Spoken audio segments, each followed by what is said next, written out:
Magandang araw po sa lahat ng ating mga kapalay at mga karadyo agri. Welcome po sa panibagong episode ng ating programang Palay Bida sa Radyo Agri, ang programang kaagapay po ng ating mga magsasaka sa mga gawain at syempre ang kanilang mga iba't ibang diskarte po pagdating sa kanilang mga palayan. Samahan po ninyo ako, ang inyong kapalay Badeth, dito pa rin po sa Radyo Agri 90.1 FM Fulmec, kasaganaan para sa bayan. At syempre, batiin po muna natin ang lahat ng ating mga kasamahan sa Fulmec at gayon din po sa PhilRice na patuloy po nating ang kapartner po ng mga magsasaka at ng agricultural sector po sa kabuuan. Syempre po isa ring pagbati sa lahat po ng ating mga kapalay at mga karadyo agri na sumusubaybay sa atin sa 90.1 FM broadcast channel at syempre pagbati rin po sa lahat ng mga nakatutok sa mga official Facebook page natin dito po sa Radyo Agri 90.1 FM Fulmec, gayon din po sa DA PhilRice at RCEP Extension Program. Sana po ay samahan po ninyo kami hanggang sa pagtatapos po ng ating episode ngayong araw. So recap po muna tayo ng ating naging kwentuhan last week.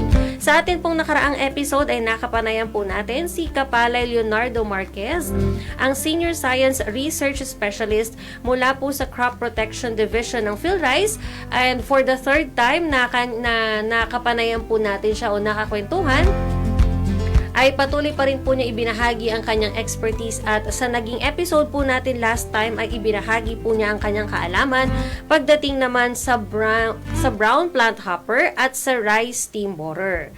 Kaya po sa mga kapalay at mga karadyo po natin na hindi po nakapakinig or na-miss po yung naturang episode, maaari po ninyo itong mabalikan sa ating official YouTube channel na Radyo Agri 90.1 FM Fulmec. At kung meron naman po kayong mga questions tungkol sa mga naging topics po at iba pang or further information pa po sa mga previous topics po natin, maaari po kayong magpadala ng inyong mga mensahe sa PhilRice Text Hotline 0917-111-7423. At syempre, para naman po sa ating talakayan ngayon at kung may mga questions po kayo at mga pagbati, nandyan pa rin po of course ang ating text line 0962-119-7445. At para po simulan na ang ating panibagong talakayan ngayong araw, ito po mga kapalay at mga karadyo agri, kagaya po nung nabanggit ko kanina, last week po ay pinag-usapan po natin ang brown plant hopper at ang rice stem borer. Pero ngayon naman po, ang tanong po natin, lalo na yung mga kapalay po natin, yung ating mga magigiting na mga magsasaka. Yan po, kung meron po ba kayong napapansin sa mga dahon po ng inyong mga palay na tila ba nakatiklop at para pong merong uod na nagtatago po sa loob. Nako, wag nyo po itong baliwalain mga kapalay dahil maaari pong ito ay ang tinatawag po natin na leaf folder. So ito po ay isa sa mga insekto po na maaaring makasira sa mga dahon ng palay at makaapekto po syempre overall sa paglaki po ng ating mga pananim kapag po ito ay napabayaan po natin at hinayaan po natin na dumami. Sa episode po na ito ay pag-uusapan natin kung papaano po makikilala ang leaf folder, kailan po ba ito nagiging problema at ano-ano po ang mga tamang paraan ng pamamahala laban dito. Makakasama po natin via Google Meet si Kapalay Evelyn M. Valdez, ang isa po sa mga Senior Science Research Specialist mula pa rin po sa Crop Protection Division ng PhilRice. Magandang araw po Kapalay Evelyn at welcome po sa programang Palay Bida sa Radyo Agri.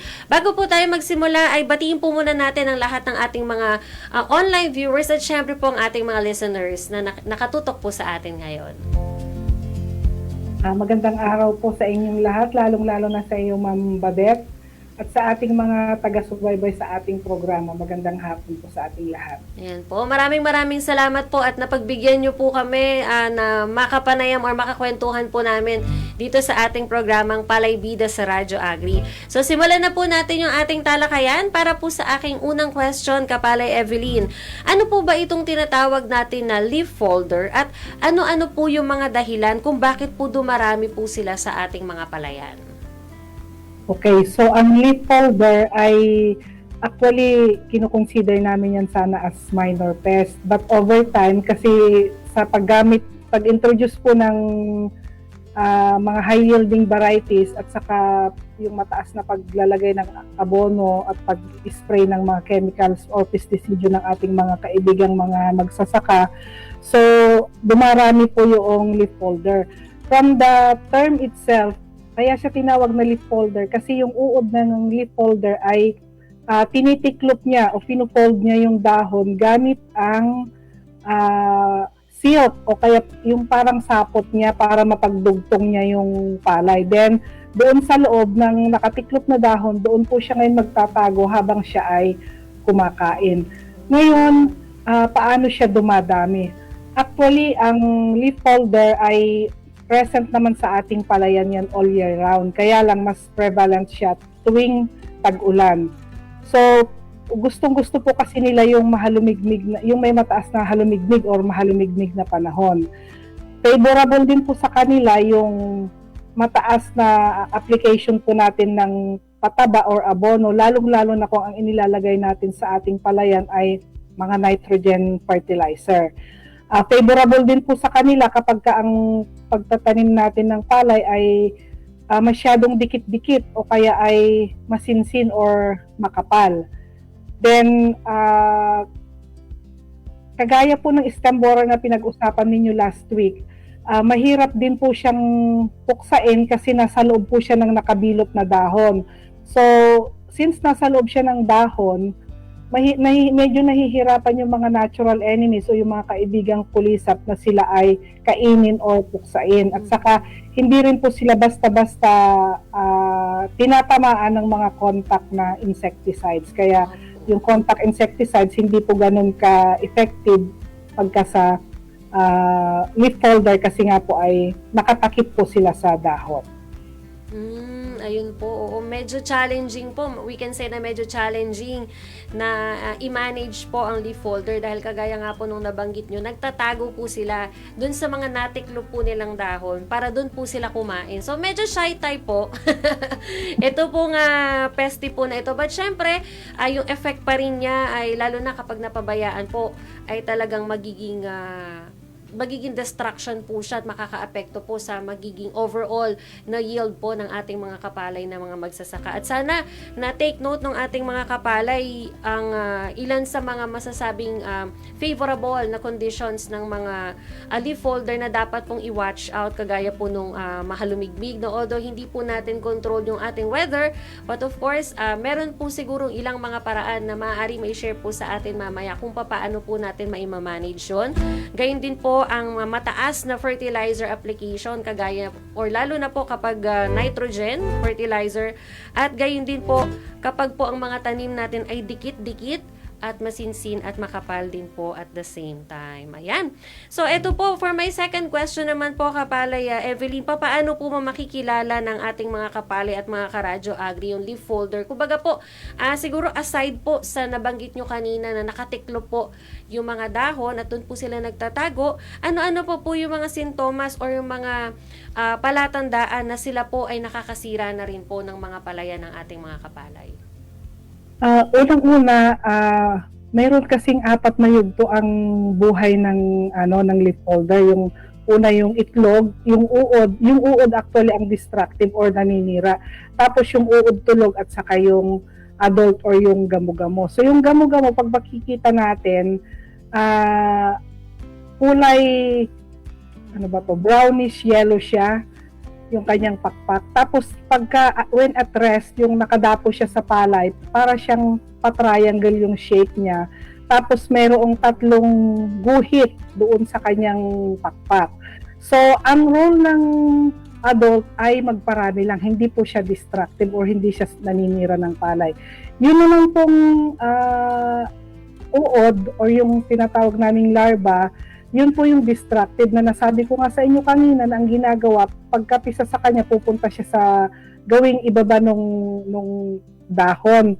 Tapos habang lumalaki siya, ibibilot na niya yung sarili niya sa dahon gamit ang sapot niya, tapos ay manginginain na makikita natin bukod sa nakatiklop na dahon na pagka binuksan natin ay may uod. Pag medyo malayo po tayo, pag nakita natin ay parang merong pahaba na puting guhit or streak yung dahon. Na para bang pag masyadong malala ay siya ay parang nasunog or nabanlian, napaso, parang ganun po siya. So, aside from that, yung mga malala ang anong tawag dito, ang damage ay kitang-kita po natin talaga na maraming mga nakatiklop na dahon. Opo. Ngayon, pagka po ganun, huwag po tayong masyadong mag-alala pagka ang palay ay nasa early stage pa lang, unless ang ma-damage po ay yung flaglip. Yun po, doon po tayo kabahan. Ayun. So, yun po. Maraming salamat po dun sa mga information na yun. Ito naman po, although parang medyo napahagingan nyo na po ito, pero siguro po baka po meron pang mas ma-expound po ninyo. Kagaya nga po nung nabanggit nyo kanina, yung uod po ang mas tunay na sumisira at hindi po yung gamo-gamo. Baka po meron pa po tayong additional inputs po or ma-share po na dapat pong tandaan or tingnan po ng ating mga kapalay. Okay, so actually in general, lahat po ng mga insekto na gamo-gamo or yung may apat na yugto na sinabi ko na nga sa inyo kanina, hindi po destructive ang kanyang gamo-gamo or adult. Yun lang pong uod. Kasi yung uod, yun po yung kumakain doon sa dahon ng palay na in the case of leaf folder, binibilot po niya para makapagtago siya at doon kumain para masira po niya. At alam niyo po ba na ang isang uod ng leaf folder ay kayang mag-damage po ng 2 hanggang 7 dahon sa kanya bago siya maging uod tulog. So, yun naman pong nanay o kaya yung adult na gamo-gamo, ang role lang po niya ay magparami sa pamamagitan ng pangingitlog. So, yun lang po. Ang pagkain po niya ay nectar, hindi niya po kinakain yung dahon or anumang parte ng palay. Ayun po. Kaya po mas destructive po siya kasi talagang dahon. Unlike po yung adult, yung gamo-gamo na po ay nectar lang ang kanyang food at ang role nga lang po niya is to reproduce. Yun. Yes. Pero syempre, kailangan i-watch out pa rin po ng ating mga kapalay at mga karadyo agri po yan. Ito po, sa ano pong yugto ng paglaki ng palay, madalas pong umaatake ang leaf folder? At ano po kaya yung mga factors kaya po masasabi na mas attractive po sa kanila or gusto po nila yung stage po na yun ng palay? Actually, ang leaf folder ay ma-observe natin all throughout the year sa lahat ng yugto ng palay. Pero mas prevalent siya during rainy season or wet season pag tag-ulan po siya. Kasi nga po, sabi ko sa inyo kanina, mahalumigmig. Medyo ayaw po ng insekto ang mainit kasi lalo na yung uod pagka po na-expose siya sa direct sunlight is pwede siyang ma-dry up, parang ganun matuyo siya. So ikamamatay po niya yon. Then, uulitin ko po, pagka favorable po sa kanya yung masyadong mataas tayong magpataba kasi yung iba kasi gusto nila green na green tapos para very lush yung kanyang palay pero nakakaakit po yun para sa mga leaf folder. Then ano din po sa kanila, favorable kapag po yung ating bukid ay nalililiman. Di ba may mga times na yung bukid natin ay may mga puno. So, dapat po ay medyo putulin po natin yon kasi favorable po sa kanilang pagpaparami po yun. Saka yung makapal po na pagtatanim natin at saka yung madumi or madamo na ating palay. Kasi pagka po madamo, nagsaserve po as alternate host yung mga damo na yun ng leaf folder. Kumbaga po yun siguro yung green kasi nga po mas favorite. Tama pa, di ba yun? Parang yung dahil yung color nga po ng green, parang for them, it's always food. Parang ganun din po siguro. At saka man pagka po masyadong mataas yung pataba natin, lalong-lalo na po yung nitrogen, lumalapad po yung dahon. So talagang pagka umano sila, dapong-dapo sila kaagad. Then lumalambot po yung mismong halaman, kaya mas madali nila pong kainin. Napo-fold. Opo, ayun. So yun na, aside po dun sa mataas na fertilizer application, kailangan po na regular po nating mini-maintain ang kalinisan po ng ating mga palayan. Dahil kapag mas maraming damo, mas lalo pong nagkakaroon ng reason para magstay yung mga leaf folder dahil mas marami po silang source of food kapag ka po ganun. Ayan. So yun po mga kapalit, mga karadyo agri, ilan lamang po yan sa mga information tungkol po sa leaf folder at mamaya po sa pagpapatuloy po ng ating talakayan ay marami pa pong maibabahagi ang ating kapalay guest for today na si Kapalay Evelyn Valdez. Kaya po, sana po ay stay tuned lang po kayo mga kapalay. At syempre bago po tayo magpatuloy, basahin po muna natin ang ilang mga pagbati at comments ng ating mga kapalay at mga karadyo agri. Ayan, shoutout po sa lahat ng nakatutok via RCF Extension Program Facebook page. Mula po kay Kapalay Len Marcelo, shout out po from Inaon, Pulilan, Bulacan. Maulang hapon po. Yan, ingat po dyan sa mga kapalay natin dyan po sa Bulacan. Ayun po. So, meron pong question dito si Kapalay Len Marcelo. Although, i-open up ko na din po Kapalay Evelyn. Sabi po niya, magtanong na nga po, 25 days na daw po yung palay niya at meron daw po siyang napansin na namumula ang tulod ng palay ko at may napansin din daw po siya na may paru-parong lumilipad. Ayan po, ano daw po ang kanyang gagawin? Yung naninilaw po, malamang sa sakit po yan. So, mapag-uusapan nyo naman po yan sa mga susunod na ano. Po. Unless naninilaw or natutuyo. Opo. Kasi mahirap pong mahirap po kasing sabihin kung baka mamaya naninilaw sabi niya pero namatay pala yung ubod na pwede palang yun ay dahil sa stem borer. Ngayon po kung yung paru-paro, so mas mainam po siguro na sana nag-forward siya ng picture po, Opo. So, mahirap po nating sagutin kasi marami po, yung stem borer, paru-paro po yun. Yan pong leaf folder, paru-paro.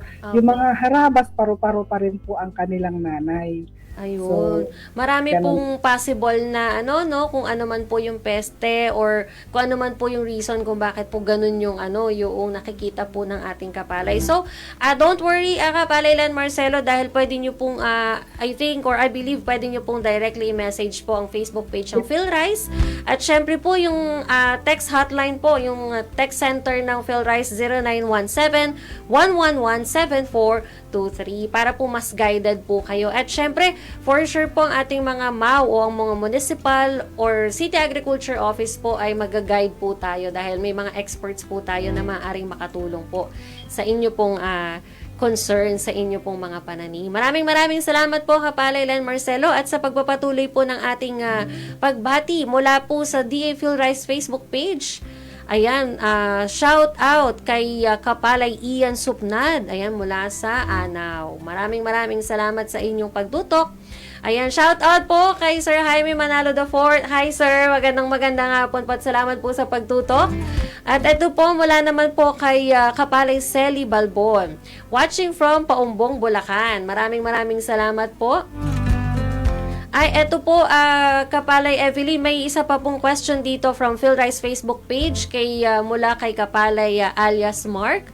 Ang ibig sabihin daw po ba, once na meron ng gamo-gamo na nakikita, ay indikasyon na rin daw po ba na mag-spray po ng pesticide? Hindi pa po. Pagka po yung gamo-gamo or yung kasabihin na natin hindi yung gamo-gamo mismo, yung folded leaves na. Pag nakakita tayo yung first 40 days after planting, hindi po natin kailangan pong mag-spray. Kasi may kakayahan po ang ating palay na mag-recover sa mga nawalang dahon po niya. So, hindi po natin kailangan mag-spray agad. Tapos, kung masyado namang mababa yung halimbawa, pailan-ilan lang yung insekto, tapos pailan-ilan lang naman po yung na-fold. Hindi po natin siya kailangan isprehan kasi at that early stage, yung first 40 days, pag nag-spray agad tayo, mamamatay na po kaagad yung mga natural enemies na magiging katuwang sana natin para ma-manage yung pagdami po ng, ma-keep natin na mababa yung population po ng leaf folder.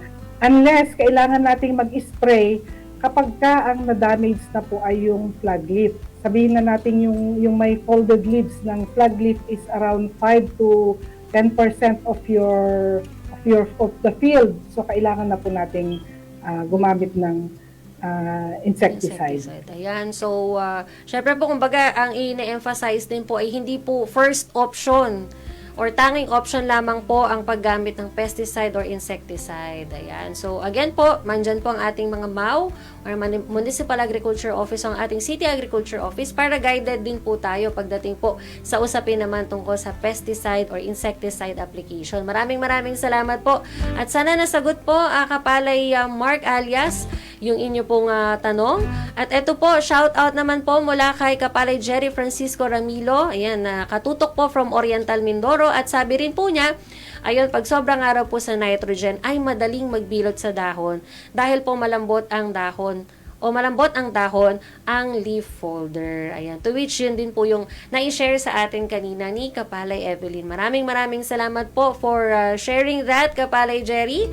Ayan, so habang may hinihintay pa natin kung may mga questions pa po or may mga pagbati ang ating mga kapalay or mga karadyo agri, nandito pa rin po tayo sa ating programang Palay Bida sa Radyo Agri. Kasama nyo pa rin po ako, ang inyong kapalay Badef. Dito pa rin po sa Radyo Agri 90.1 FM Fulmec, kasaganaan para sa bayan. Ayan, pwede rin po kayong mag-text sa ating Radyo Agri Text Hotline 0962-119-7445 para po sa mga pagbati, mga questions din po at ilan pong mga suggestions po sa ating mga programa. At uulitin ko rin po ang PhilRice Text Hotline 0917-111-7423 para naman po sa mga katanungan sa mga programa at mga aktibidad po ng PhilRice. Sa mga hindi po naabutan ng simula po ng ating talakayan ngayong araw o sa mga totally po hindi po nakapakinig o nakatutok ngayon, wag po kayong mag-alala dahil muli nyo pa rin pong mapakikinggan ng episode na ito sa Sabado po, alas 2 hanggang alas 3 ng hapon, dito pa rin po sa 90.1 FM channels ng inyong mga radyo. Kaya naman po ito, para po ipagpatuloy ng ating talakayan, kasama pa rin po natin via Google Meet si Kapalay Evelyn Valdez mula pa rin po sa PhilRice Central Office. Ayan po.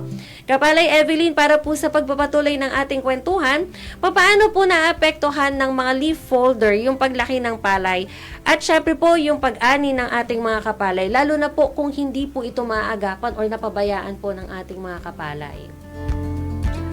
Okay, so gaya ng nasabi ko sa inyo kanina, na yung folded leaves, kapag nasa early vegetative stage pa lang siya is yung first 40 days hindi natin kailangang mag-spray. Pero may mga varieties kasi na medyo mahina ang resistensya. So maaari siguro na kahit yung first 40 days na yon ay naman nag-apply ng fertilizer pero talagang mataas siya. Mm-hmm. So pagka nasa tailoring stage at inabot siya ng 20%, so ibig sabihin 20% ay may folded leaves or damaged leaves. Mm-hmm. So pwede na rin po tayong mag-spray. Pero kung mas mababa doon, hindi. Mm-hmm. Ang ating babantayan, kaya kailangan nating i-monitor lagi yung ating bukid is that kapag mayroon ng flag leaf yung ating palay. Mm-hmm. Kasi pag na-damage ay flag leaf, magkakaroon talaga ng significant na pagbaba ang ating ani pag iyon ang na-damage. Okay. So, kailangan natin ding mag-spray kung around mga 10% ang na-damage na doon sa ating flag leaf. Mm-hmm. Pero pag mas mababa doon, hindi natin kailangan. So, ang kailangan lang natin is i-monitor siya. Tingnan natin kung tumataas ba, mayroon bang mga present na mga kaibigang kulisap, kagaya ng gagamba, putakki, beetles, tutubi, palaka, yung mga ganun po na pwedeng kumain sa ating leaf folder. Mm-hmm. Ayun po. So, medyo nabanggit na po kanina, ngayon lang po. Supposedly, ang akin pong next question, yun nga po, ay yung mga natural na kaaway, yung mga friend naman po natin, na mga leaf folder at na dapat pong pangalagaan sa palayan. Siguro po, if you can tawag dito, elaborate po yung mga na-mention po ninyong mga kulisap at mga hayop po na makakatulong po para po mapuksa, mabawasan po yung population ng leaf folder nang hindi po agad tayo magre-resort sa paggamit ng pesticide at insecticide. Gaya ng nabanggit ko kanina na hindi natin kailangan agad-agad na mag-spray kung bata pa yung palay, yung first 40 days after planting. Kasi yun din yung time na nagbi-build up yung population ng mga natural enemies. So, yung mga natural enemies o kaibigang kulisap na yon. So, yung mga gagamba, yung mga tutubi, yung mga palaka, beetle, ano pa ba? So, mga putakti. So, pero yung mga putakti kasi, medyo maliliit po yun kasi ang ina-atake naman po nila yung uod at saka yung itlog ng leaf folder. So, alam nyo ba na may pag-aaral na pag yung pinagsama-samang epekto o panginginain ng mga kaibigang kulisap na yung mga natural enemies ay nagko-contribute ng nakakain nila yung 80% ng population ng leaf folder. So, i-conserve natin sila, wag natin basta-basta papatayin. Hindi po lahat po, ma-emphasize ko lang po, hindi po lahat ng insekto ay peste. Meron po mga kaibigan. Yun po. Yun din po, I believe, Kapalay Evelyn, yung reason kung bakit hindi po talaga dapat tayong mag-resort agad sa pesticide or insecticide dahil syempre po yung mga kaibigan natin na mga kulisap ay affected din po, of course. Yun. At syempre yung health din natin. Ayun po.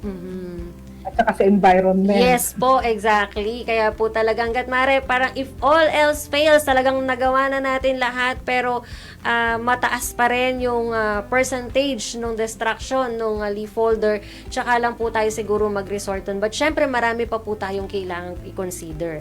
Ito naman po, bukod po sa mga na-mention po ninyo na mga natural na kaaway ng leaf folder, yung mga kaibigan po nating kulisap, ano pa po ba yung pwedeng gawin ng ating mga kapalay na mga magsasaka para maiwasan po yung pagdami ng leaf folder? Kagaya nga po nung nabanggit ko kanina, hindi po tayo agad gumamit ng insecticide.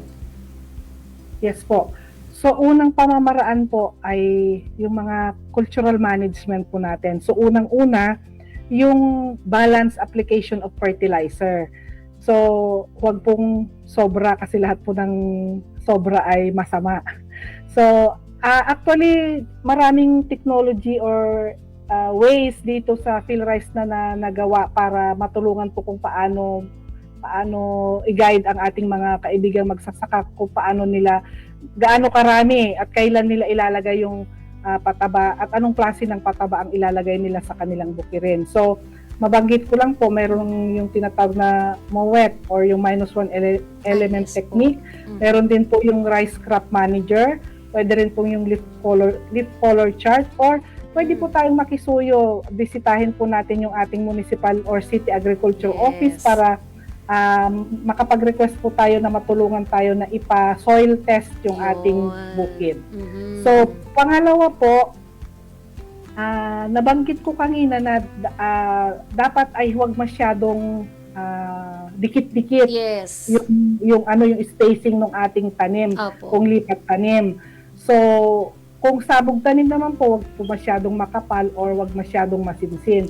Kasi po ay hindi makaka-penetrate yung sunlight kung masyadong dikit-dikit, which is kung hindi makakapasok yung sunlight, favorable po yun sa pagdami po ng leaf folder.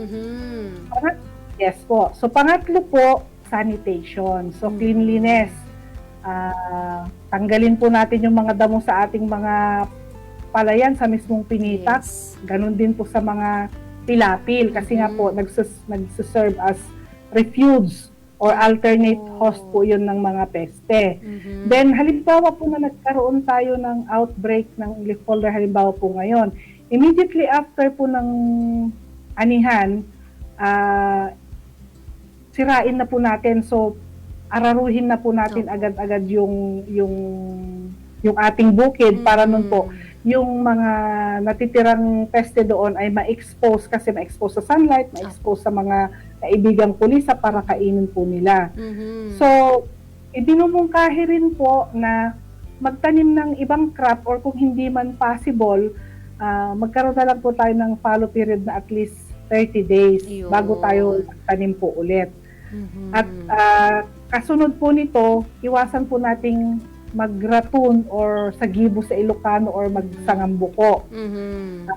Din po sana tayong mag-third cropping pagka ganyang kasi halimbawa ngayong season na to ay mataas ang incidence ng mga peste.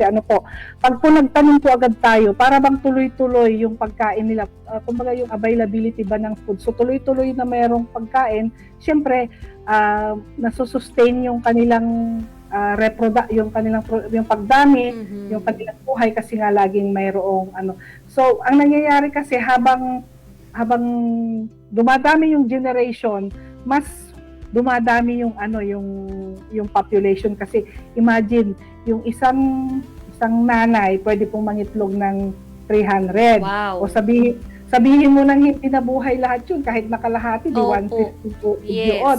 Tapos mangingitlog na naman sa next generation, parang ganun po. Opo. So ayun po. So, tapos di po ba sa isang uod ay kaya niyang maka-distract ng 2 hanggang 7 dahon bago po siya kumbaga maging uod tulog. So, imaginein po ninyo yung 150 na yon. Tapos, sabay-sabay sila, 2 to 7 leaves, talagang, if we can just imagine po kung gaano po kalaki yung magiging destruction po. At syempre, kagaya po nung nabanggit din natin kanina, yung ani po natin, apektado po niyan. Kaya po sana, ayan, ma-take note po natin or ma-remind po tayo dun sa mga paalala po sa mga tips na binigay po sa atin ni Kapalay Evelyn para naman po at least alam natin kung paano natin ima-manage yun pong ating mga palayan laban po sa mga leaf folder. Ito po, for my last question na po, Kapalay Evelyn, kailan lang po ba dapat gumamit ng insecticide laban po sa leaf folder? And aside po dun sa napag-usapan or na-share nyo po kanina na, syempre, apektado po yung mga kaibigan nating kulisap, bakit po hindi po ito agad dapat gamitin sa unang pagkakita pa lang po ng mga insekto, lalo na po ng leaf folder? Okay, so lagi nating tatandaan ang paggamit. Yung iba kasi, ang connotation nila pagka IPM or Integrated Pest Management, hindi kasama ang chemical control. Pero actually kasama po siya. Kaya lang last resort, ultimo remedyo po siya. Nagagamitin lang po natin yun kapag lahat ng mga sinabi ko kaninang pamamaraan ay hindi effective. Or hindi pa rin siya. Kasi may mga pagkakataon kasi lalo na yung mga environmental factors na hindi natin kontrolado or halimbawa na inaitanim mo is mahina ang resistensya, parang tipong ganun. So, kailangan po talaga natin yung pag-apply ng insecticide or chemical control. Now, sabi ko na nga sa inyo kanina, ang titingnan po natin is pagka ang tinamaan ay yung flag leaf. So, pagka 5 to 10% ay may bilot or kung sinisipag naman po tayo at gusto nating i-observe deeper, pwede rin po tayong halimbawa yung isang square meter, so i-replicate natin ng 3, merong 6 to 9 na uod, yung active na uod po, talagang kailangan mag-spray. Pero mas madali yata yung yung pong, ang tingnan nyo na lang po ay yung nakabilot na dahon or yung na-damage, yung parang nasunog po siya. Ngayon, napaka ano po talaga na kailangan na tawag dito, napaka-importante po talaga ng regular na pagmo-monitor natin sa ating bukid para makita po natin kung lumalala po ba o hindi yung ating ang tawag dito, damage or yung mga dumadami yung ating mga insekto. Kasi sabi ko nga sa inyo kanina, bukod sa kung spray agad dagdag gastos po yan. Yes, halimbawa, hindi naman pala kailangan dahil hindi pa naaabot yung action threshold na yun. So, kasi bukod sa dagdag gastos, sabi mo nga sa kanina ma'am, nakaka-apekto yun sa ating kalusugan at saka pollute sa ating paligiran. So, tawag dito, sinasuggest ko rin po or ina-encourage ko po ang ating mga farmers na wag yun lang ang remedyo, yung paggamit po ng insecticide. So, halimbawa naman pong gagamit tayo ng insecticide, siguraduhin nyo lang po na yung insecticide na nagagamitin ninyo, ang target po talaga ay kung ang problema nyo doon ay leaf folder, pang leaf folder po siya. At po natin na sundin yung label or yung etiketa doon sa bote or sa pakete. At syempre po, ang ating MAU at ang CAO po sa bawat mga bayan at lungsod po natin ay nakaantabay po. At syempre, ang PhilRice po ay always pong naka-assist po sa ating mga farmers. Ayan. So, para po sa iba pang mga shoutouts, and may tanong din po dito, Kapalay Evelyn from Kapalay Victor Ignacio de San Juan. Ayan, sabi po yung shoutout po, tanong ko lang po, paano po ba tatanggalin daw sa palay yung uod? Sinubukan ko na po ang Crajane. Hindi ko po sure kung ano po, ayan, di pa daw po maalis. Crajane, Crajane po. Yun. Hindi po ako familiar man, baka brand po siguro yung mga insecticide. Opo. Yun po. Pero siguro po, yes ma'am, sige po. Ano na yung pangalan ng ating list? Kapalay Victor Ignacio de San Juan. Okay, Sir Victor, bago po kayo mag-apply ng insecticide, sabi ko nga sa inyo kanina, isaalang-alang niyo po ano pong ang stage ng inyong palay, malala po ba? Kasi kung hindi pa naman, pailan-ilan lang po, hindi. Mayroon pong akma na insecticide na para po sa leaf folder. Kasi nga po, sabi ko sa inyo kanina, baka naman po yung ini-apply niyo ay contact. Hindi nga po niya tatamaan yung uod kasi nga po nakabilot po siya. So may mga insecticide po na na akma po para po diyan sa leaf folder na ilan po dito ay mabibili po natin sa ating mga tawag dito, agricultural supplies. Yes, po, yan. Thank you very much po, Kapalay Evelyn.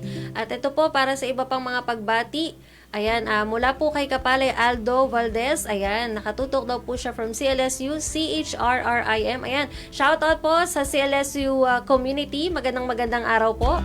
At ito naman po, mula po kay Kapalay Jerry Francisco Ramilo, ayan, napakaganda po nung kanyang mga sharing, Ma'am Evelyn, sabi niya, malaki ang epekto ng pag-aani, kaya dapat daw ay mabantayan yung mapipisa na itlog ng paru-paro at i-monitor daw kung ilan ang friendly insects bago mag-spray. Kung nakakalamang ang friendly insect, wag daw pong mag-spray. Maraming salamat po doon. At ito pa po, naidagdag niya rin po, sabi niya, dapat sabayang pagtatanim ng palay. At ito pa po, ayan, sinagot niya rin yung question po ni Sir Victor. Sabi niya, Sir, pag nasa loob na ng palay yung uod, mahirap ng puksain. Ayan, gamitan mo ng systemic. Ayan, ayun po, ayan. Salamat po sa mga input, Sir Jerry.